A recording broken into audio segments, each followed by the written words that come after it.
নিপুণ রায় চৌধুরীকে সারা বাংলাদেশের মানুষ চিনছে কিংবা দিদি বলে সম্বোধন করছে, এটা শুধুমাত্র বিএনপিরই অর্জন।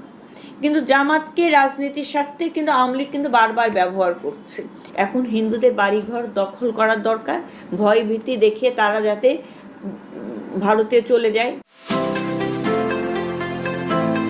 জামাত তো আপনাদের সঙ্গেই ছিল, তারা কি জোট থেকে বেরিয়ে গেছে এবং তারা তো ধর্মীয় দল, তো এতে করে কি আপনাদের কোনো অস্বস্তি আছে কিনা?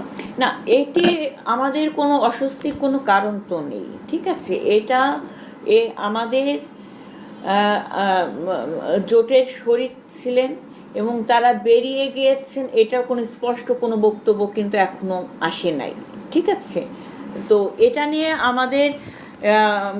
আমাদের থেকে অনেক বেশি ভাবছেন বর্তমান ক্ষমতাসীন যারা শাসক